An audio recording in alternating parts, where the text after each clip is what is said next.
আসসালামু আলাইকুম প্রিয় দর্শক, চ্যানেল আই সংবাদে স্বাগত। আপনাদের সঙ্গে আছি আমি সামির হোসেন। বিস্তারিত সংবাদের শুরুতে জানিয়ে দিচ্ছি ফ্রেশ আটা ময়দা সুজি সংবাদ শিরোনামগুলো।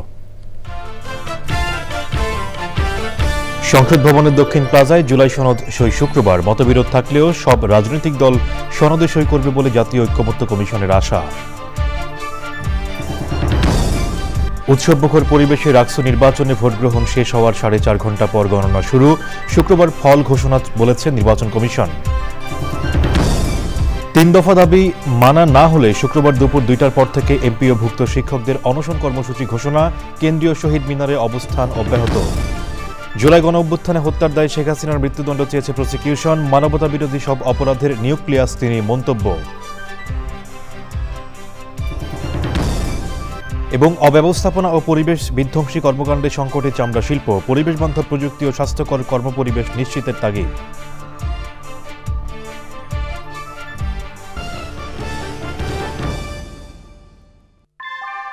ভূমিকম্প সহনীয় মোস্ট ডিউরেবল দেশের প্রথম থার্মেক্স রড সালাম স্টিল। সালাম স্টিল বোঝে ডিউরেবিলিটি। সালাম স্টিল, মোস্ট ডিউরেবল স্টিল। সংবাদ শিরোনামগুলো জানাচ্ছিলাম। এখনকার সংবাদ আয়োজন একই সঙ্গে চ্যানেল আইয়ের ইউটিউব চ্যানেল এবং চ্যানেল আইয়ের ওটিটি প্ল্যাটফর্ম আই স্ক্রিনে লাইভ স্ট্রিম হচ্ছে। এবার বিস্তারিত সংবাদ। শুক্রবার বিকেলে জাতীয় সংসদের দক্ষিণ প্লাজায় জুলাই সনদ স্বাক্ষর অনুষ্ঠানের আয়োজন করা হয়েছে। অনুষ্ঠানে প্রধান উপদেষ্টা ডক্টর মোহাম্মদ ইউনূস উপস্থিত থাকবেন। এ নিয়ে বৃহস্পতিবার এক ব্রিফিংয়ে জাতীয় ঐক্যমত্য কমিশনের সহসভাপতি ডক্টর আলী রিয়াজ আশা করেন মতবিরোধ থাকলেও সব রাজনৈতিক দলের নেতারা জুলাই সনদে সই করবেন। তবে শুক্রবারের পরেও জুলাই সনদে সইয়ের সুযোগ থাকবে বলে জানান তিনি। কমিশনের মেয়াদকালের মধ্যে জুলাই সনদ বাস্তবায়নের পূর্ণাঙ্গ রূপরেখা দেয়ার প্রত্যাশা কমিশনের। জান্নাতুল বাকিয়া কেকার রিপোর্ট। জুলাই সনদ স্বাক্ষরের আনুষ্ঠানিকতা নিয়ে বৃহস্পতিবার সন্ধ্যায় জাতীয় ঐক্যমত্য কমিশনের জরুরি ব্রিফিংয়ে কমিশন আশা করে উৎসবমুখর পরিবেশে জুলাই সনদে সই করবেন রাজনৈতিক দলের নেতারা। জুলাই আন্দোলন থেকে শুরু করে পরবর্তী সংস্কার ও রাজনৈতিক সনদ প্রক্রিয়ায় তরুণ নেতৃত্বের অবদানের কথা উল্লেখ করে কমিশন আশা করছে এনসিপি নেতারা জুলাই সনদ স্বাক্ষর অনুষ্ঠানে আসবেন এবং সই করবেন। আমরা আশা করছি এই সনদে স্বাক্ষর করলে একটা ডকুমেন্ট তৈরি হচ্ছে, একটা পলিটিক্যাল ডকুমেন্ট তৈরি হচ্ছে, একটা কমিটমেন্ট হয়ে যায়। কমিটমেন্টটা কিন্তু ওইখানেই আসে। মতভিন্নতা থাকবে, আবার সব দল জুলাই সনদে সই না করলে সনদের ভবিষ্যৎ কি হবে এমন প্রশ্নের উত্তরে তিনি বলেন এটা কাল্পনিক। বাম দলগুলো জুলাই সনদে সই করবে বলেও প্রত্যাশা করেন কমিশনের সহসভাপতি। সুনির্দিষ্ট সুস্পষ্ট একটা পূর্ণাঙ্গ সুপারিশ দিতে পারবো বলে আমরা মনে করি। রাজনৈতিক দলগুলোর সাথে অনানুষ্ঠানিক যোগাযোগ আছে, আমরা চেষ্টা করছি, আমরা কথা বলছি, এটা অব্যাহত থাকবে যাতে করে আমরা বাস্তবায়নের প্রক্রিয়াটা সুস্পষ্ট করে বলতে পারি এবং সরকারের পক্ষ থেকে যেন সেই প্রক্রিয়ার সূচনা করা যায়। জুলাই সনদ স্বাক্ষরের আনুষ্ঠানিক আয়োজনের প্রস্তুতি নিয়ে কথা বলেন সংস্কৃতি উপদেষ্টা। এত অল্প সময় আমাদের পক্ষে ম্যানেজ করা কঠিন কাজ ছিল, কারণ এটা প্রস্তুতির সময়টা অনেক বেশি আমাদের হাতে পাওয়া যায়নি। কিন্তু যতখানি সময় পাওয়া গেছে তার মধ্যে আমরা চেষ্টা করব এই স্বাক্ষর অনুষ্ঠানটা যেন আমাদের জন্য আমাদের স্মৃতিতে যেন একটা গুরুত্বপূর্ণ ব্যাপার হয়ে থাকে। জুলাই সনদ স্বাক্ষর অনুষ্ঠান স্থল ঘুরে দেখেন সংশ্লিষ্টরা। ঐক্যমত কমিশনের সভাপতি প্রধান উপদেষ্টা ডক্টর মোহাম্মদ ইউনূস স্বাক্ষর অনুষ্ঠানে উপস্থিত থাকবেন। জান্নাতুল বাকিয়া কেকা, চ্যানেল আই, ঢাকা। জুলাই জাতীয় সনদে স্বাক্ষর না করার সিদ্ধান্তের কথা জানিয়েছে বামপন্থী 4টি রাজনৈতিক দল। দলগুলো হলো বাংলাদেশের কমিউনিস্ট পার্টি সিপিবি, বাংলাদেশের সমাজতান্ত্রিক দল বাসদ, বাংলাদেশ জাসদ এবং বাংলাদেশের সমাজতান্ত্রিক দল মার্ক্সবাদী। সংবাদ সম্মেলনে বাম জোটের নেতারা জানান, সনদে সংবিধানের মূলনীতি উল্লেখ না থাকা সহ আরও কয়েকটি কারণে তারা এই সিদ্ধান্ত নিয়েছেন। বাসদের সাধারণ সম্পাদক বজলুর রশিদ ফিরোজ বলেন, জুলাই সনদের পটভূমিতে মুক্তিযুদ্ধ ও স্বাধীনতার ইতিহাস প্রতিফলিত হয়নি। মৌলিক ও গণতান্ত্রিক অধিকার সংযোজন করা হলে স্বাক্ষর অনুষ্ঠানে যাবেন তারা।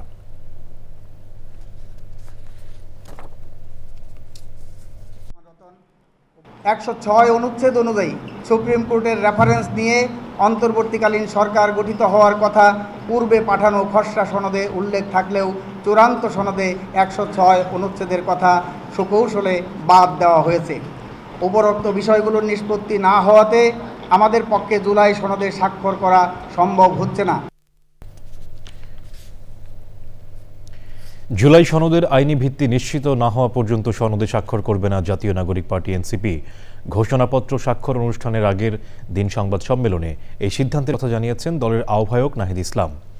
জুলাই ঘোষণাপত্রের বিষয়বস্তু নিয়ে প্রতারণা করা হয়েছে বলেও অভিযোগ করেন নাহিদ ইসলাম। সংকটে সমাধানে সরকারকে 3টি পরামর্শ দিয়েছে এনসিপি। আক্তার হোসেনের রিপোর্ট। জুলাই সনদ বাস্তবায়নে বিভিন্ন সংস্কার প্রস্তাবনা নিয়ে রাজনৈতিক দলগুলোর সঙ্গে দীর্ঘ সংলাপ করে ঐক্যমত্য কমিশন। ঘোষণাপত্র স্বাক্ষর অনুষ্ঠানের একদিন আগেও প্রধান উপদেষ্টার সভাপতিত্বে ঐক্যমত্য কমিশনের জরুরি বৈঠক হয়। এর আগে এনসিপির সঙ্গেও আলাদা করে বৈঠক করেছেন অধ্যাপক ডক্টর মোহাম্মদ ইউনুস। এমন প্রেক্ষিতে বৃহস্পতিবার সকালে দলীয় কার্যালয়ে সংবাদ সম্মেলনে আসেন জাতীয় নাগরিক পার্টির নেতারা। গণভোটে পুরো সামগ্রিক বিষয়টাই যাবে। জনগণ যদি পক্ষে ভোট দেয় তাহলে জুলাই সনদ অনুমোদিত হবে এবং পরবর্তী সংসদ যার একটা কনস্টিটিউট পাওয়ার থাকবে তারা সেই সনদ অনুযায়ী সংবিধান সংস্কার করবে। এর আগে আমরা অনানুষ্ঠানিকভাবে সরকারকে এবং ঐক্যমত্য কমিশনকে এটা জানিয়েছি যে শুধুমাত্র একটা আনুষ্ঠানিকতা করার প্রয়োজন নেই। আমরা ওই আইনি ভিত্তি ছাড়া এবং অর্ডারের ব্যাপারে নিশ্চয়তা ছাড়া আমরা যদি সনদে স্বাক্ষর করি সেটা মূল্যহীন হবে। জুলাই সনদ সফল করতে সরকারের কাছে বেশ কিছু প্রস্তাবনাও তুলে ধরেন নাহিদ ইসলাম। প্রথমত, জুলাই সনদ বাস্তবায়ন আদেশ, এই আদেশের খসড়া সনদ স্বাক্ষরের আগেই প্রকাশ করতে হবে। জুলাই সনদ বাস্তবায়ন আদেশ জনগণের সার্বভৌম অভিপ্রায় অনুসারে প্রধান উপদেষ্টা ডক্টর মোহাম্মদ ইউনুস জারি করবে। গণভোটে নোট অফ ডিসেন্টের আলাদা কোনো কার্যকারিতা থাকবে না। গণভোটের প্রশ্ন কি হবে তা আগেই চূড়ান্ত করতে হবে এবং আমাদেরকে সেটা দেখাতে হবে। এর আগে প্রস্তাবিত জুলাই সনদে স্বাক্ষর করবে না বলে ঘোষণা দিয়েছিল বাম ধারার 5টি রাজনৈতিক দল। Akhtar Hossain, channel I, Dhaka. বিএনপির মহাসচিব মির্জা ফখরুল ইসলাম আলমগীর বলেছেন, পিআর পদ্ধতি এখনও সাধারণ মানুষ বোঝে না, নির্বাচন বানচালের ষড়যন্ত্র চলছে উল্লেখ করে তিনি বলেন, এজন্য আন্দোলনের নামে অন্তর্বর্তী সরকারকে ব্যস্ত রাখার অপচেষ্টা চলছে। বিএনপির সিনিয়র যুগ্ম মহাসচিব রুহুল কবির রিজভী বলেন, রাজনৈতিক দলগুলো জুলাই সনদে স্বাক্ষর না করলে দেশের আকাশ কালো মেঘে ছেয়ে যাবে। বিস্তারিত মইনুল হাসানের রিপোর্টে। রাজধানীর কামরাঙ্গীচরে আমরা বিএনপি পরিবারের পক্ষ থেকে সন্তানের চিকিৎসার জন্য বাবার কিডনি বিক্রি করা পরিবারকে আর্থিক সহায়তা প্রদান করেন বিএনপির সিনিয়র যুগ্ম মহাসচিব রুহুল কবির রিজভী। এ সময় রিজভী বলেন, গণতন্ত্রের দিকে হেঁটে যাওয়ার পথে কেউ অন্তরায় হলে ফ্যাসিস্টরা সুযোগ পাবে। গণতন্ত্রের পথে দ্রুত হেঁটে যাওয়ার জন্য যদি অন্তরায় তৈরি হয় তাহলে এটা ফ্যাসিস্টদের পুনরুত্থান হবে। প্রত্যেকটি রাজনৈতিক দল যারা আন্দোলন সংগ্রামে ছিলেন প্রত্যেকেরই ঐক্যবদ্ধভাবে জুলাই সনদে স্বাক্ষর করবে। যদি না করেন তাহলে কালো মেঘ আমাদের মাথার উপর ঘোরাফেরা করছে। এই মেঘ যেন বিস্তৃত না হয়, কারণ তার আমরা অনেক বিষয় অনেক নমুনা দেখছি। একটি রাজনৈতিক দল ইসলাম নিয়ে রাজনীতি করেন। ঠাকুরগাঁও সদর উপজেলার বেগুনবাড়ি ইউনিয়নে দানারহাট সরকারি প্রাথমিক বিদ্যালয় মাঠে সুধী সমাবেশে মতবিনিময় করেন বিএনপির মহাসচিব মির্জা ফখরুল ইসলাম আলমগীর। পিআর পদ্ধতির সমালোচনা করে তিনি বলেন, মানুষ ভোটাধিকার প্রয়োগ করতে চায়, কিন্তু একটি পক্ষ নির্বাচন বানচালের ষড়যন্ত্র করছে। আমাদেরকে গণতন্ত্রের জন্য আমরা প্রাণ দিয়েছি, ত্যাগ স্বীকার করেছি, সেই গণতন্ত্রকে যে আমরা প্রতিষ্ঠা করতে পারি সেই আহ্বান আমি সকলের কাছে জানাবো। দেশের মালিক তো জনগণ, সেই জনগণ ডিসিশন দেবে যে তারা পিআর করবে কি করবে না। তাই জন্য আমরা এই পিআরের বলেছি যে এটা সঠিক নয়। আসলে আমরা সবাই মিলে ইলেকশনটা করি, যারাই জিতি আমরা সবাইকে নিয়ে একসাথে তখন আমরা এই আলোচনাগুলো করবো। তর্ক বিতর্ক করতো, মারামারি আর করতে চাই না ভাই। নির্বাচন বানচালে বিভিন্ন ইস্যুতে আন্দোলন হচ্ছে বলেও উল্লেখ করেন বিএনপির মহাসচিব। Monirul Hasan, channel I, Dhaka.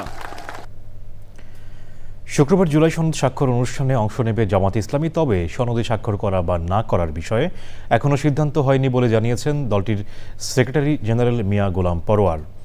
বিকেলে রাজধানীর কাকরাইলে আইডিইবি মিলনায়তনে জুলাই জাতীয় সনদের আইনি ভিত্তি, গণভোট ও পিআর পদ্ধতিতে নির্বাচন শীর্ষক সেমিনারে তিনি বলেন, গণভোট ও জাতীয় নির্বাচন একসঙ্গে হলে বিশৃঙ্খলা সৃষ্টি হবে। নভেম্বরেই গণভোটের উপযুক্ত সময়। এ সময় ঐক্যমত্য কমিশনের সকল প্রস্তাবই গণভোটের মধ্যে রাখার দাবি জানান তিনি। প্রায় আমরা সব একমত হয়েছি, একটা দল প্রায় 8টা-9টা জায়গায় নোট অফ ডিসেন্ট দিয়েছে। আমরা প্রস্তাব দিচ্ছি গণভোটের যে প্রস্তাবনা তৈরি করা হবে, ঐক্যমত্য কমিশন যে সুপারিশগুলো পেশ করেছে সেগুলোই সব আপনি গণভোটের প্রস্তাবে দিয়ে দেবেন। ঐক্যমত্য কমিশন যা সুপারিশ করছে পুরোটা আপনি গণভোটে দিয়ে দেন, হ্যাঁ বলবে অথবা না বলবে। তো একই দিনে যদি নির্বাচন হয় আর গণভোট হয়, তো জাতি তো ভোটের আগে জানতে পারলো না যে কি কি সংস্কার হচ্ছে। বিফোর ন্যাশনাল ইলেকশন আমাদের এই গণভোটটা দিতে হবে, এবং আমরা মনে করি প্রায় সব দল যে নভেম্বরেই গণভোট হওয়ার হচ্ছে উপযুক্ত সময়। রাজশাহী বিশ্ববিদ্যালয় কেন্দ্রীয় ছাত্র সংসদ, রাকসু এবং হল সংসদ নির্বাচনে ভোট গ্রহণ শেষে কাজী নজরুল ইসলাম মিলনায়তনে ভোট গণনা চলছে। সেখানে থেকে যুক্ত হচ্ছেন তাফিমুল ইসলাম, যাব তার কাছে। তাফিমুল, রাকসু হল সংসদ নির্বাচনের ফলাফল দীর্ঘায়িত হচ্ছে। ধারণা করা হচ্ছে যে সকাল নাগাদ কিন্তু ফল গণনা করতে পারবে কিনা নির্বাচন কমিশন, সেটি একটা সন্দেহান অনেক শিক্ষার্থীর। এক্ষেত্রে বলা যায় যে এখন পর্যন্ত 6টি হলে কিন্তু ফলাফল গণনা করা হয়েছে, তার মধ্যে একটিতে ফল ঘোষণা করা হয়েছে। সেখানে দেখা গেছে যে ছাত্র শিবির সমর্থিত যে ভিপি প্রার্থী রয়েছেন সেক্ষেত্রে 900 ভোট পেয়েছেন, এবং যে ছাত্রদল সমর্থিত যে ভিপি রয়েছেন সেক্ষেত্রে প্রায় 300 ভোটের 236 ভোট তিনি পেয়েছেন। এক্ষেত্রে একটি ভোট যে কেন্দ্রে ঘোষণা হয়েছে সেক্ষেত্রে কিন্তু এখন পর্যন্ত ছাত্র শিবির যে ভিপি প্রার্থী তিনি কিন্তু এগিয়ে রয়েছেন। বাকি আরো 5টি যে ভোট যে গণনা হয়েছে সেটি এখনো ঘোষণা করা হয়নি। আমার রাজশাহী বিশ্ববিদ্যালয়ের যে ভিসি রয়েছেন আনুষ্ঠানিকভাবে তিনি কিন্তু একটি হলের এর যে ফলাফল সেটি ঘোষণা করেছেন, বাকি বাদগুলো আস্তে আস্তে নির্বাচন কমিশন ঘোষণা করবে। একটা দিকে বলা যায় যে আগামীকালকে সকালের আগ পর্যন্ত কিন্তু রাকসুর যে ফলাফল সেটি কিন্তু পাওয়া সম্ভব হচ্ছে না বলে এখন পর্যন্ত ধারণা করা যাচ্ছে। একবারেই যে ফলাফল 6টি যে বুথ রয়েছে, 6টি গণনা কেন্দ্র রয়েছে, গণনা করা হয় 6টি মেশিন দিয়ে। সেই মেশিনগুলো কিন্তু সর্বক্ষণ চালাচ্ছেন নির্বাচনে যারা ভোট গণনা করছেন তারা কিন্তু সেটাতে চালিত রয়েছেন। এখন আশা করা যায় সকালের আগেই ভোট গণনা শেষ হবে। আপনাকে ধন্যবাদ আমাদের সংযুক্ত হওয়ার জন্য।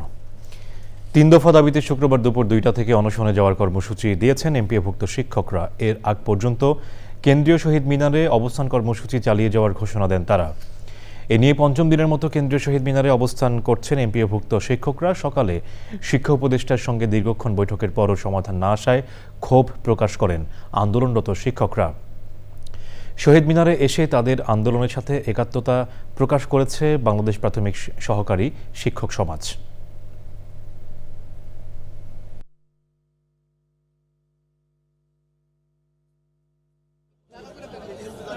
যমুনা অভিমুখে যে পদযাত্রাটি ছিল, বিভিন্ন রাজনৈতিক দলের নেতৃবৃন্দের সুপারিশের প্রেক্ষিতে আমরা এটাকে আজকে পর্যন্ত স্থগিত করেছি।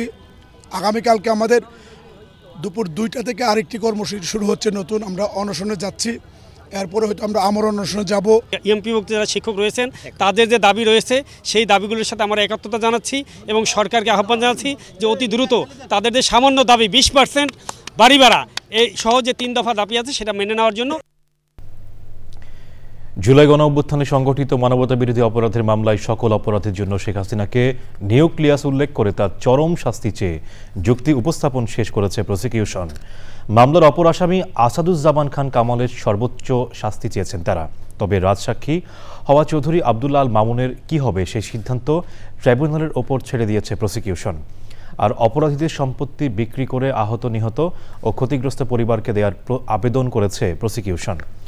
আগামী সোমবার আসামি পক্ষের স্টেট ডিফেন্স আইনজীবী পাল্টা যুক্তি উপস্থাপন করবেন বলে আদেশ দিয়েছেন বিচারপতি গোলাম মর্তুজা মজুমদারের নেতৃত্বাধীন ট্রাইব্যুনাল। এদিকে চানখারপুলের 6 জন হত্যা মামলায় উপদেষ্টা আসিফ মাহমুদ সজীব ভূঁইয়ার সাক্ষ্য গ্রহণ ও জেরা শেষ হয়েছে। এতে তিনি চানখারপুলে ৬ জন হত্যার ঘটনা ও সারা দেশে হত্যাকাণ্ডের জন্য শেখ হাসিনা সহ অন্যান্যদের যথাযথ শাস্তির দাবি করেছেন। একই ট্রাইব্যুনালে চানখারপুলে ৬ জন হত্যা মামলায় উপদেষ্টা আসিফ মাহমুদ সজীব ভূঁইয়া দ্বিতীয় দিনের মতো সাক্ষ্য দেবেন। এইচএসসি ও সমমানের পরীক্ষার ফলাফলে ২০০৪ সালের পর এই প্রথম সর্বনিম্ন গড় পাশের হার হয়েছে ৫৮.৮৩%। বাংলাদেশ আন্তঃশিক্ষা বোর্ড সমন্বয় কমিটি বলছে ১১টি শিক্ষা বোর্ডে এই পাশের হার চাপিয়ে দেয়া নয়, শিক্ষার্থীদের পরীক্ষার ফলাফলের বাস্তব চিত্র। এজন্য দেশের শিক্ষা খাতের অসঙ্গতিকেও দায়ী করেছে কমিটি। মোস্তফা মল্লিকের রিপোর্ট। এই উল্লাস এবছরের উচ্চ মাধ্যমিক, আলিম, কারিগরি ও সমমানের পরীক্ষায় কৃতকার্যদের। তবে সারা দেশে সব শিক্ষা প্রতিষ্ঠানের চিত্র এমন নয়। একজন শিক্ষার্থীও পাশ করতে পারেনি এমন শিক্ষা প্রতিষ্ঠানের সংখ্যা এবার ২০২টি, যা গত বছর ছিল মাত্র ৬৫টি। বিষয়ভিত্তিক ফলাফল বিপর্যয় হয়েছে ইংরেজিতে। এবার গড় পাশের হার ৫৮.৮৩%। গত বছরের চেয়ে এবার জিপিএ ৫ কম পেয়েছে ৭৬,৮১৪ জন। এখানে কি তাহলে নম্বর বাড়িয়ে দেওয়া, is that something that you suggested? অতীতে যেরকমভাবে হয়েছে বলে আমরা জানি, শিক্ষকরা ইনফ্যাক্ট বোর্ড আমাকে নর্মালি যা সময় পান তার থেকে একটু বেশি সময় পেয়েছেন খাতা দেখার জন্য। খাতা দেখে তারা দিয়েছেন এবং তারাও এখানে স্বস্তি প্রকাশ করেছেন যে তারা ঠিক মতো সেটা দিয়েছেন এবং সেই প্রেক্ষিতে যেটা প্রাপ্ত নম্বর সেটাই আমরা সেখানে দিয়েছি। সার্বিক বিচারে এবারের ফলাফলকে শিক্ষার্থীদের প্রকৃত অবস্থা বলেই মনে করে আন্তঃশিক্ষা বোর্ড সমন্বয় কমিটি ও শিক্ষা মন্ত্রণালয়। এই যে প্রায় অর্ধেক স্টুডেন্ট পাস করলো না, ফেল করলো, তো এটা তো কাঙ্ক্ষিত নয়। আমরা কাউকে কোনো শখ বেঁধে দিইনি, ওভার মার্কিং করবেন, বেশি বেশি দিয়ে পাশের হার বাড়াতে হবে, এরকম কোনো প্রশ্নই ওঠে। পরীক্ষার উত্তরপত্র মূল্যায়নটা যথেষ্ট ভালোভাবে হয়েছে। এখন সেইভাবে আমাদের এই ফলাফলটা আমাদের কাছে এসেছে। আমরা দেখতে পাচ্ছি যে গলদ আছে, অবশ্যই গলদ আছে। বিভাগীয়, জেলা ও পৌর শহরের শিক্ষা প্রতিষ্ঠানগুলো ভালো করলেও পিছিয়ে গেছে প্রশাসনের সার্বক্ষণিক দৃষ্টির বাইরে থাকা প্রতিষ্ঠানগুলো। চট্টগ্রাম, কুমিল্লা, বরিশাল, যশোর একই চিত্র। বড় বড় মহানগরগুলোতে পাশের হার বেশি। ক্রমান্বয়ে দূরের জেলা, সেই জেলার মধ্যে আবার যদি আমরা এই জেলার মধ্যেই থাকি, দেখা যাবে সেই জেলা সদরে যদি আমরা ধরি শরীয়তপুর ৪১%, যদি আমরা দেখি যে সে তার সদরে হয়তো এর চেয়ে বেশি, অবশ্যই এর চেয়ে বেশি পার্সেন্টেজ। শূন্য পাশ করা এবং ফলাফল বিপর্যয় থাকা প্রতিষ্ঠানের বিষয়ে পর্যালোচনায় কমিটি গঠন করে সুপারিশ দেওয়ার কথা জানিয়েছে আন্তঃশিক্ষা বোর্ড সমন্বয় কমিটি। গত ২০ বছরের মধ্যে এবারই এইচএসসি পরীক্ষায় পাশের হার সর্বনিম্ন। প্রতি ১০০ জন শিক্ষার্থীর মধ্যে পরীক্ষায় অকৃতকার্য হয়েছে বা ফেল করেছে প্রায় ৪২ জন শিক্ষার্থী। ঢাকা শিক্ষা বোর্ড সহ অন্যান্য বোর্ড সংশ্লিষ্টরা বলছেন, এই ফলাফল প্রমাণ করে শিক্ষার্থীরা লেখাপড়া থেকে একটু বেশি দূরে সরে গেছে। ফলাফলে কেন এমন বিপর্যয় ঘটল তা স্পষ্ট করার জন্য অভিভাবক এবং প্রতিষ্ঠান প্রধানদের আরও বেশি গবেষণা করার তাগিদ দিয়েছে বোর্ডগুলো। ঢাকা শিক্ষা বোর্ড থেকে মোস্তফা মল্লিক, চ্যানেল আই। বীর মুক্তিযোদ্ধা স্বাধীনতা যুদ্ধে ঐতিহাসিক অপারেশন কিলো ফ্লাইটের সদস্য বীর উত্তম অবসরপ্রাপ্ত ক্যাপ্টেন শাহাবুদ্দিন আহমেদের জানাজা বাংলাদেশ বিমান বাহিনী ঘাঁটি বাসার প্যারেড গ্রাউন্ডে অনুষ্ঠিত হয়েছে। রাষ্ট্রীয় ফিউনারেল প্যারেড শেষে রাষ্ট্রপতি, প্রধান উপদেষ্টা ও বিমান বাহিনীর পক্ষে কফিনে পুষ্পস্তবক অর্পণ করে শ্রদ্ধা জ্ঞাপন করা হয়। শহীদুল্লাহ রাজুর report. My name is Captain Shahabuddin Ahmed. I am basically an airline pilot.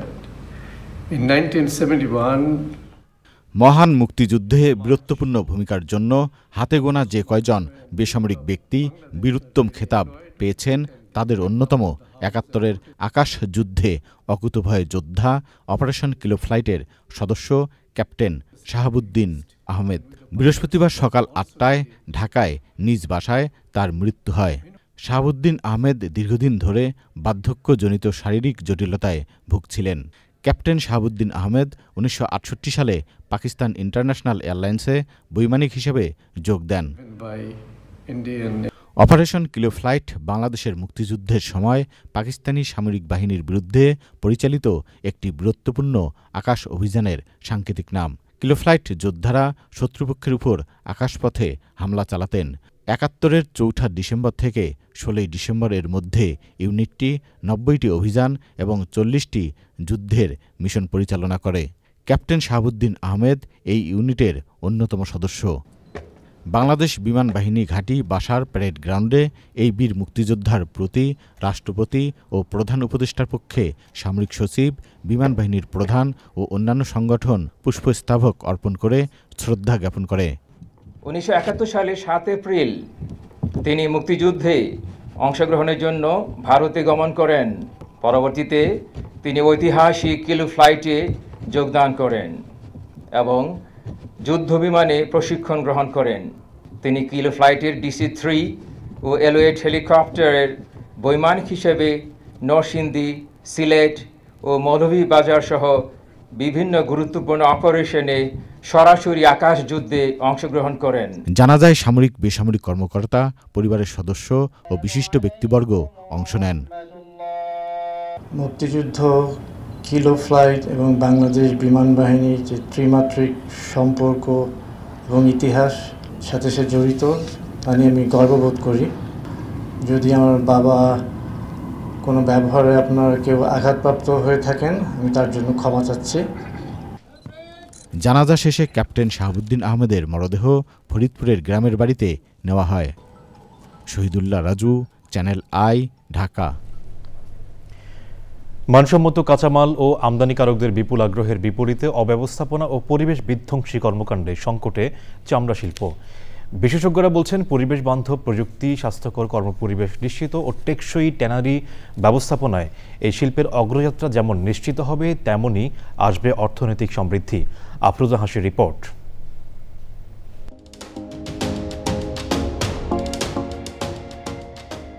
বিশ্বের সাথে তাল মিলিয়ে শিল্পায়নে বাড়তি গুরুত্ব দিচ্ছে বাংলাদেশ। তৈরি পোশাক, বস্ত্র, সিমেন্ট ও ওষুধ শিল্পের মতো দেশের অর্থনীতিতে ভূমিকা রাখছে চামড়া ও পাদুকা শিল্প। সনাতন পদ্ধতি, অস্বাস্থ্যকর কর্মপরিবেশ আর বর্জ্য অব্যবস্থাপনায় ধুঁকছে সম্ভাবনাময় এই খাত।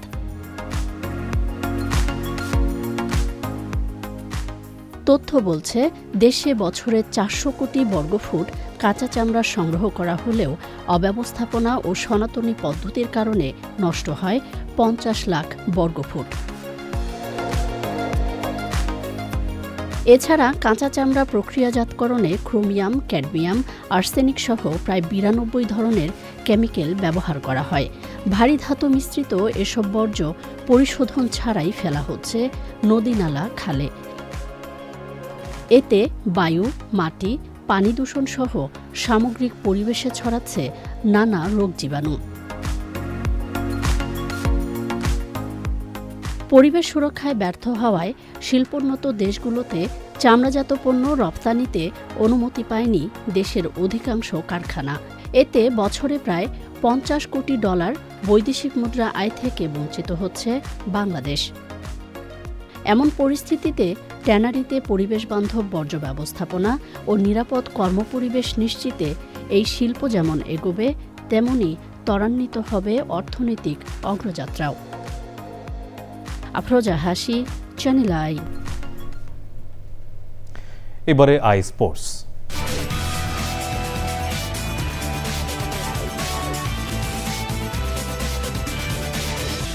শান, আপনাকে ধন্যবাদ আমাদের সঙ্গে যুক্ত হওয়ার জন্য।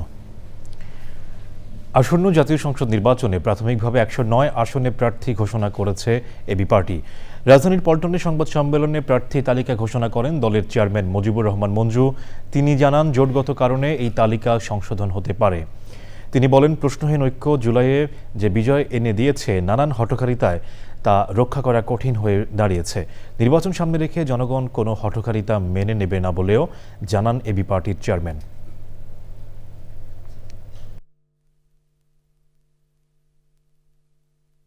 নতুন জোট করতে চান, এবং সেই জোট শুধু নির্বাচনী জোট না, হয়তো নির্বাচনী জোট নাও হতে পারে, সেটা হবে একটা দীর্ঘমেয়াদী রাজনৈতিক জোট। সেই রাজনৈতিক জোট হবে অধিকার, রাষ্ট্রের কল্যাণ এবং সর্বোপরি জুলাই অভ্যুত্থানের আকাঙ্ক্ষা এবং ঐক্যের একটা জোট। আমরা সেই জোট করব ইনশাআল্লাহ, আমরা সেই রাজনৈতিক বলয় গড়ে তুলব ইনশাআল্লাহ। সংবাদের পর্যায়ে নিচ্ছি বিরতি, আর বিরতির পর জানিয়ে ফিরছি। যুদ্ধবিরতির মধ্যেও গাজায় ইসরায়েলি হামলায় 3 ফিলিস্তিনি নিহত। হামাস চুক্তি মেনে না চললে আবারও যুদ্ধ শুরু হতে পারে ইসরায়েল, বললেন ট্রাম্প। বিরতির পর আবারও আমন্ত্রণ। এইচএসসি ও সমমানের পরীক্ষায় পাশের হার গত 21 বছরের মধ্যে সর্বনিম্ন হলেও ভালো ফলাফলের ধারাবাহিকতা ধরে রেখেছে নটরডেম কলেজ। মানসম্মত পাঠদানের পাশাপাশি শিক্ষার সুশৃঙ্খল ও সহায়ক পরিবেশকেই এর কারণ হিসেবে দেখছে কলেজ কর্তৃপক্ষ। তবে সামগ্রিকভাবে পাশের হার কমে যাওয়াকে হতাশাজনক বলছেন অধ্যক্ষ। সাদি মাহমুদের রিপোর্ট। নটরডেম কলেজের আঙিনায় সকাল থেকেই উৎসবের আমেজ, সবার মুখেই তৃপ্তির হাসি। তবে এই আনন্দে অনুপস্থিত এক তরুণ জুনায়েদ আমিন ডালিম। গত 27 সেপ্টেম্বর মামাবাড়ি বেড়াতে গিয়ে পানিতে ডুবে মারা যান নটরডেম কলেজের এই শিক্ষার্থী। বাবা মোর্শেদুল আমিন ছেলের কলেজে এসে জানলেন ছেলে পেয়েছে জিপিএ 5।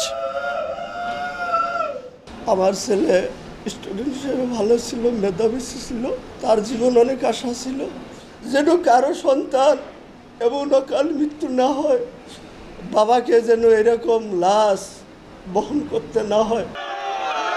প্রতিষ্ঠানটি তাদের ভালো ফলাফল ধরে রাখায় শিক্ষক ও শিক্ষার্থীদের পাশাপাশি উচ্ছ্বসিত অভিভাবকরাও।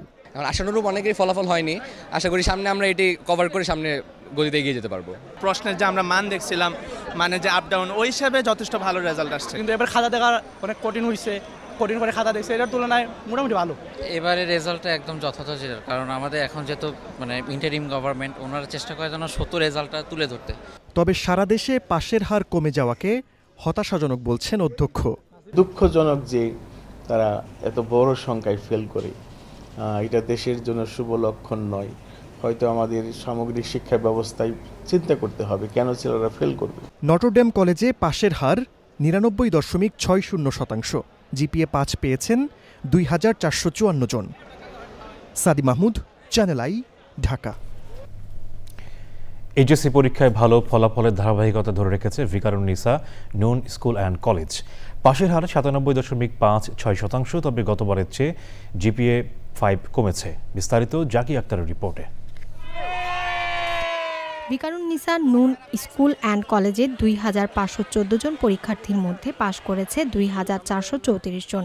জিপিএ 5 পেয়েছে 986 জন। বিজ্ঞান বিভাগে পাশ করেছে 1807 জন, অকৃতকার্য 60 জন। মানবিক বিভাগে পাশ করেছে 311 জন, অকৃতকার্য হয়েছে 9 জন। ব্যবসা শিক্ষায় পাশ 316, অকৃতকার্য 11 জন। শিক্ষা বোর্ডের ওয়েবসাইটে ফলাফল প্রকাশের পর শিক্ষার্থীরা জড়ো হতে থাকে কলেজ প্রাঙ্গণে। নেচে গেয়ে প্রতিবারের মতো উল্লাস না করলেও পরিবার ও বন্ধুদের সঙ্গে আনন্দ ভাগাভাগি করে শিক্ষার্থীরা। জিপিএ 5 পেয়েছি, আমি সব সাবজেক্টে এ+ আশা করেছিলাম, এন্ড আশানুরূপ রেজাল্ট পেয়েছি, আলহামদুলিল্লাহ। এই পরীক্ষাটাতেই সব বাচ্চারা মানে এত সাফার করছে, পরীক্ষাগুলো ভালো হচ্ছে না, ওই জন্য মেন্টালি খুবই টেনশনে ছিলাম। প্রশ্ন খুবই স্ট্যান্ডার্ড ছিল, তাছাড়া বলতে গেলে কঠিনই ছিল, সবার এক্সাম কম বেশি খারাপ হয়েছে। নিজে খুশির থেকে তখনই আমি খুশি ফিল করি যখন আমার আশেপাশের মানুষকে আমি খুশি করতে পারি। সবসময় ইনশাল্লাহ আমার কনফিডেন্স ছিল যে আমার মেয়ে ভালো করবে। জিপিএ 5 পাওয়ার পরে মানে অভিব্যক্তিটা আসলে প্রকাশ করতে পারছি না। প্রতিষ্ঠানের ভারপ্রাপ্ত অধ্যক্ষ জানান এবার প্রকৃত মেধার মূল্যায়ন হয়েছে। পড়াশোনা করেছে কিন্তু প্রশ্নের ধারা, মূল্যায়নের ধারা চেঞ্জ হতে এবার রেজাল্ট একটু হয়তো রেজাল্ট পাশের হার কমে গেছে। আগামীতে সবাইকে মনোযোগী হয়ে পড়াশোনার পরামর্শ দিয়েছেন ভিকারুন্নিসা নুন স্কুল অ্যান্ড কলেজের শিক্ষকরা। Zaki Akhtar, channel I, Dhaka. এবারে নিটল টাটা আন্তর্জাতিক সংবাদ।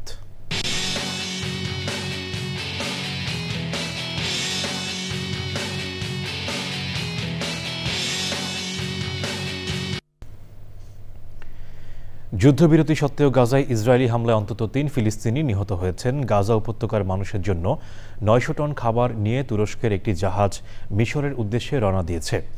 এদিকে মার্কিন প্রেসিডেন্ট ডোনাল্ড ট্রাম্প বলেছেন হামাস চুক্তি মেনে না চললে গাজায় আবারও যুদ্ধ শুরু করতে পারে ইসরায়েলি বাহিনী। তবে হামাস এক বিবৃতিতে জানিয়েছে তারা চুক্তির প্রতিশ্রুতিবদ্ধ। হামাস আরও 2 ইসরায়েলি বন্দীর দেহাবশেষ ফেরত দিয়েছে। গাজায় সীমিত পরিমাণে মানবিক সহায়তা পৌঁছালেও এখনও ওষুধ, চিকিৎসা সরঞ্জাম এবং পুষ্টিকর খাদ্যের ঘাটতি রয়েছে।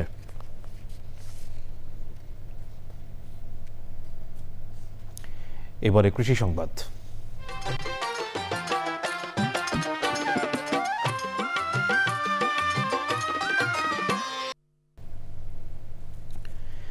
একসময় ইলিশের জন্য বিখ্যাত ছিল রাজবাড়ির গোয়ালন্দ।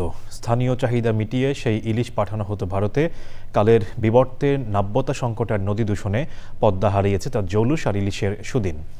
ইলিশ রক্ষায় সরকারিভাবে 22 দিনের নিষেধাজ্ঞা আরোপ করার পর জেল জরিমানা দেয়া হলেও কোনো কিছুতেই থামছে না ইলিশ শিকার। রাজবাড়ী প্রতিনিধি খান মোহাম্মদ জহুরুল হকের তথ্যচিত্রে আল মুকসিদের রিপোর্ট। একসময় দেশব্যাপী সুনাম ছিল রাজবাড়ির গোয়ালন্দের পদ্মার ইলিশের। এমনকি গোয়ালন্দ ঘাট থেকে শিলিগুড়ি এক্সপ্রেস ট্রেনে টনের পর টন ইলিশ পাঠানো হতো ভারতের কলকাতায়। এখন আর নেই ইলিশের সেই সুদিন। অবৈধভাবে বালু উত্তোলন, নদীর নাব্যতা সংকট আর নদীর দূষণের কারণে পদ্মায় পাওয়া যায় না ইলিশ। কলকাতা মধ্যে চলে গেছে, এখন সে মাছ নাই, আমরা সেই মাছ পাই না।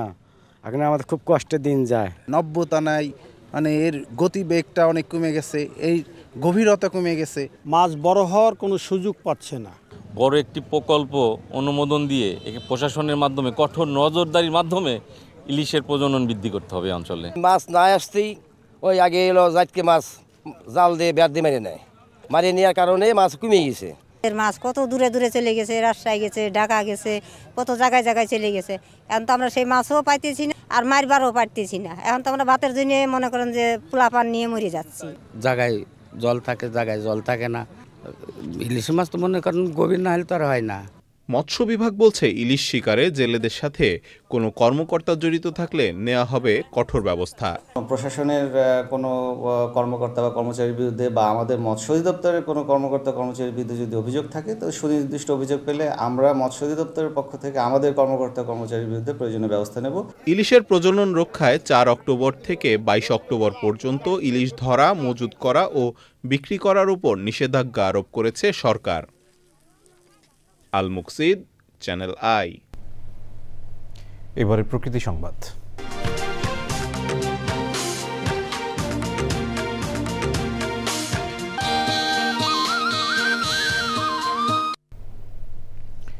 কুড়িগ্রামে তীব্র ভাঙনে বিলীন হচ্ছে নদী তীরবর্তী জনপদ। সহায় সম্বল হারিয়ে মানবেতর দিন কাটাচ্ছেন ভাঙন কবলিতরা। শেষ সম্বল রক্ষায় অনেকেই সরিয়ে নিচ্ছেন ঘরবাড়ি। স্থানীয়দের অভিযোগ, ভাঙন রোধে আশ্বাস দিলেও দৃশ্যমান কোনো উদ্যোগই নেয়নি কর্তৃপক্ষ। কুড়িগ্রাম প্রতিনিধি শ্যামল ভৌমিকের তথ্য ভিডিও চিত্রে আফরোজা হাসির রিপোর্ট। ব্রহ্মপুত্র, ধরলা, দুধকুমার ও তিস্তার আগ্রাসী ভাঙনে বিলীন হচ্ছে নদী তীরবর্তী অঞ্চল পাঁচগাছি, যাত্রাপুর, উলিপুর, চিলমারি, রাজারহাট, রৌমারী ও রাজীবপুর উপজেলার বিস্তীর্ণ অঞ্চল। কয়েকদিনের ব্যবধানে নদীতে বিলীন হয়েছে শতাধিক বাড়িঘর ও বিস্তীর্ণ ফসলি জমি। স্থানীয়দের অভিযোগ, ভাঙন রোধে প্রয়োজনীয় ব্যবস্থা নেয়নি কর্তৃপক্ষ। যথাযথ ব্যবস্থা না করলে অতি সত্বর আমাদের যেটুকু অবশিষ্ট বাড়িঘর আছে সেটুকু নদীর গর্ভে চলে যাবে। কোথায় যাবো না যাবো আমার কোনো নিশ্চয় নেই। তবে নদী তীরবর্তী জনপদ রক্ষায় কার্যকর উদ্যোগ নেওয়ার আশ্বাস পানি উন্নয়ন বোর্ডের। তিস্তায় আমরা 6.5 কিলোমিটার জিওব্যাগ দ্বারা কাজ বাস্তবায়ন অনেকটাই এগিয়ে রেখেছি। এর বাইরেও আমাদের বেশ কিছু জিওব্যাগ মজুদ রয়েছে এবং কাজ চলমান রয়েছে। তিস্তার বাইরেও ধরলা, দুধকুমার, ব্রহ্মপুত্র এই নদীগুলোতেও ভাঙন রয়েছে। এইসব জায়গায় আমরা চেষ্টা করছি আমাদের বরাদ্দ বা অনুমোদন পাওয়ার জন্য। অনুমোদন পেলে আমরা কাজগুলো বাস্তবায়ন করব। আশ্বাসে সীমাবদ্ধ না থেকে ভাঙন রোধে দ্রুত কার্যকরী ব্যবস্থা নেওয়ার জোর দাবি ভুক্তভোগীদের। আফরোজা হাসি, প্রকৃতি ও জীবন ডেস্ক, চ্যানেল আই। এবারে ঢাকা ব্যাংক পিএলসি বাণিজ্য সংবাদ।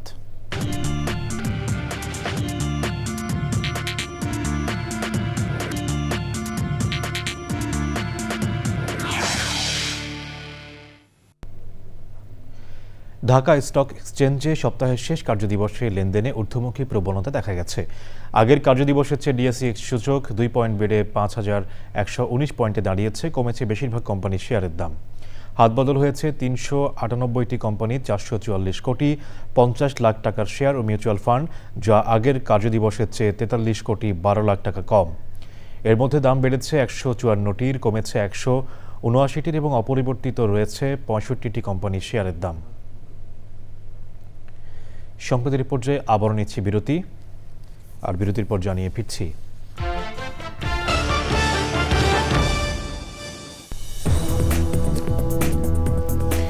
বিরতির পর আবারও আমন্ত্রণ।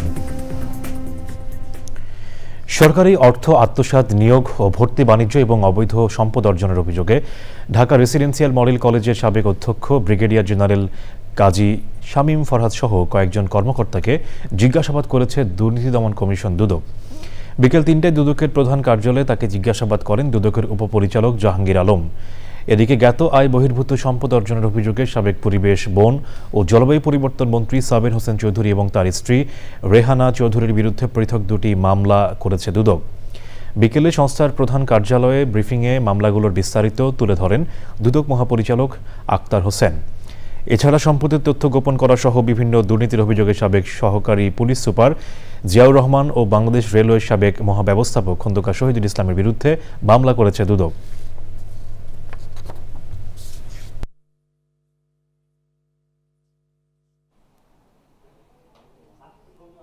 অভিযোগ সংশ্লিষ্ট জনাব সাবের হোসেন চৌধুরী, সাবেক সংসদ সদস্য ঢাকা ৯ ও সাবেক মন্ত্রী, জ্ঞাত আয়ের উৎসের সাথে অসঙ্গতিপূর্ণ ১২ কোটি ২৫ লক্ষ টাকারও বেশি মূল্যের সম্পদ অর্জন পূর্বক ভোগ দখলে রাখা এবং নিজ নামে ২১টি ব্যাংক হিসাবে ১২৪ কোটি টাকারও বেশি সন্দেহজনক ও অস্বাভাবিক লেনদেন করার অপরাধ অনুসন্ধানকালে প্রমাণিত হয়েছে।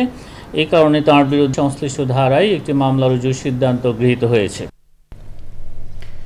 গাইবান্ধার গোবিন্দগঞ্জের গোমানীগঞ্জ ইউনিয়নের পদ্মপাড়া গ্রামের ১ কিলোমিটার গ্রামীণ কাঁচা রাস্তাটি দীর্ঘদিনও সংস্কার ও পাকাকরণ না হওয়ায় চরম দুর্ভোগে গ্রামবাসী। বর্ষাকালে পুরো সড়ক কর্দমাক্ত থাকায় যানবাহন ও মানুষ চলাচলে অনুপযোগী হয়ে পড়ে।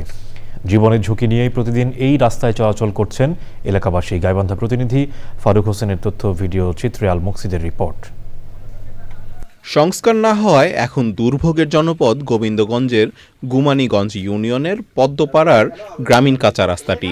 পদ্মপাড়া গ্রামটি শিক্ষা ও কৃষিক্ষেত্রে অবদান রাখলেও ফুপুকুরিয়া কাটামোড় সড়ক থেকে গ্রামের যাতায়াতের ১ কিলোমিটার গ্রামীণ কাঁচা রাস্তাটি দীর্ঘদিন সংস্কার হয়নি। বৃষ্টির মধ্যে এই রাস্তাটা একটা কাদা হয়ে যায়, আমরা রাস্তাতে যেতে পারি না। ধান চাউল বিক্রি করতে সমস্যা হয়, গাড়ি ঘোড়া আসতে চায় না। আমরা চাচ্ছি রাস্তা সংস্কার, এটা রাস্তা হোক, রাস্তা হোক। চলাচল খুব কষ্ট হয়, বিয়ে সাদা বাইসে বেড়ানো যায় না। সরকারের কাছে এটা আবেদন করি যে রাস্তাটা অনেক দ্রুত কাজ হোক। এলজিইডি এর উপজেলা প্রকৌশলী বলছে রাস্তাটি এলজিইডির তালিকাভুক্ত না হওয়ায় এটি সংস্কার বা পাকাকরণে উদ্যোগ গ্রহণ করা যাচ্ছে না। এ বিষয়ে স্থানীয়দের কাছ থেকে আবেদন পেলে প্রয়োজনীয় ব্যবস্থা নেওয়া হবে। আবেদন করে কেউ, তাহলে সেক্ষেত্রে আমাদের পদক্ষেপ হচ্ছে দ্রুত আমরা রোড কোডের বা আইডি করার ব্যবস্থা করবো। এটি হলে আইডির সুবিধা আছে, আইডি না হলে ওটা আমরা কোনো রাস্তায় সমস্যা করতে পারি না, সমস্যা করার সুযোগ নেই। আইডি সারা বছর ব্যাপী যেতে হয়, আইডি পড়লে এই অঞ্চলে যে সমস্ত প্রজেক্ট চলমান আছে সেই সমস্ত প্রজেক্টে আমরা দেওয়ার সুযোগ আছে। দ্রুত সড়কটি নির্মাণের দাবি জানিয়েছেন স্থানীয়রা। আল মুকসিদ, চ্যানেল আই। সংবাদের পর্যায়ে আবারও নিচ্ছি বিরতি, আর বিরতির পর জানিয়ে ফিরছি। কলম্বিয়াকে একমাত্র গোলে হারিয়ে ফিফা অনূর্ধ্ব ২০ বিশ্বকাপের ফাইনালে আর্জেন্টিনা, টাইব্রেকারে ফ্রান্সকে হারিয়ে শিরোপা লড়াইয়ে উঠেছে মরক্কো। বিরতির পর আবারও আমন্ত্রণ। পাবনা জেলার ১৯৭তম প্রতিষ্ঠাবার্ষিকী পালন করেছে পাবনা প্রেস ক্লাব সহ বিভিন্ন সংগঠন। ১৮২৮ সালের ১৬ই অক্টোবর পাবনাকে জেলা হিসেবে ঘোষণা করা হয়। এর ৪ বছর পর ১৮৩২ সালে জয়েন্ট ম্যাজিস্ট্রেটের পরিবর্তে ডেপুটি কালেক্টর নিয়োগের মাধ্যমে পাবনা পায় পূর্ণাঙ্গ জেলার মর্যাদা। অনুষ্ঠানে প্রধান অতিথি ছিলেন বিএনপি চেয়ারপারসনের বিশেষ সহকারী ও দৈনিক দিনকালের ব্যবস্থাপনা সম্পাদক অ্যাডভোকেট শামসুর রহমান শিমুল বিশ্বাস। প্রেস ক্লাবের সভাপতি আক্তারুজ্জামান আক্তারের সভাপতিত্বে অনুষ্ঠানে বক্তব্য রাখেন পাবনা প্রেস ক্লাবের সাধারণ সম্পাদক জোহরুল ইসলাম। রংপুরে থ্যালাসেমিয়া সচেতনতা ও বিনামূল্যে মেডিকেল ক্যাম্প উপলক্ষে একটি বৈজ্ঞানিক সেমিনার হয়েছে। চিকিৎসকরা জানিয়েছেন, রংপুর জেলায় শতকরা ২৭% মানুষ থ্যালাসেমিয়ায় বাহক। প্রতি বছর দেশে ৫ থেকে ৮ হাজার নতুন থ্যালাসেমিয়া রোগী শনাক্ত হচ্ছে। এ রোগ প্রতিরোধে বিয়ের আগে রক্ত পরীক্ষা সহ থ্যালাসেমিয়ার জিন বহন করে এমন নারী পুরুষদের মধ্যে বিয়ে বন্ধ করার ওপর গুরুত্ব আরোপ করা হয়। সেমিনারে ছিলেন বাংলাদেশ থ্যালাসেমিয়া সমিতি হাসপাতালের নির্বাহী পরিচালক ডাক্তার একরামুল হোসেন স্বপন, ঢাকা মেডিকেল কলেজের হেমাটোলজি ও বোন মেরো ট্রান্সপ্লান্ট ইউনিটের সাবেক বিভাগীয় প্রধান অধ্যাপক ডাক্তার MA খান, একই বিভাগে সহযোগী অধ্যাপক doctor Mafruha Akhtar, Rangpur community medical কলেজের অধ্যাপক ডাক্তার শরীফুল ইসলাম এবং রংপুর গ্রুপের উপব্যবস্থাপনা পরিচালক আশরাফুল আলম আল আমিন ও অন্যরা। এবারে খেলার খবর শেষ করার আগে ফ্রেশ আটা ময়দা সুজি সংবাদ শিরোনামগুলো জানাচ্ছি আরও একবার। সংসদ ভবনের দক্ষিণ প্লাজায় জুলাই সনদ সই শুক্রবার। মতবিরোধ থাকলেও সব রাজনৈতিক দল সনদে সই করবে বলে জাতীয় ঐক্যমত্য কমিশনের আশা। উৎসবমুখর পরিবেশে রাষ্ট্র নির্বাচনে ভোট গ্রহণ শেষ হওয়া 4.5 ঘণ্টা পর গণনা শুরু। শুক্রবার ফল ঘোষণা বলেছে নির্বাচন কমিশন। 3 দফা দাবি মানা না হলে শুক্রবার দুপুর 2টার পর থেকে এমপিওভুক্ত শিক্ষকদের অনশন কর্মসূচি ঘোষণা। কেন্দ্রীয় শহীদ মিনারে অবস্থান অব্যাহত। জুলাই গণ অভ্যুত্থানে হত্যার দায়ে শেখ হাসিনার মৃত্যুদণ্ড চেয়েছে প্রসিকিউশন। মানবতা বিরোধী সব অপরাধীর নিউক্লিয়াস তিনি মন্তব্য। এবং অব্যবস্থাপনা ও পরিবেশ বিধ্বংসী কর্মকাণ্ডে সংকটে চামড়া শিল্প। পরিবেশ বান্ধব প্রযুক্তি ও স্বাস্থ্যকর কর্মপরিবেশ নিশ্চিতের তাগিদ।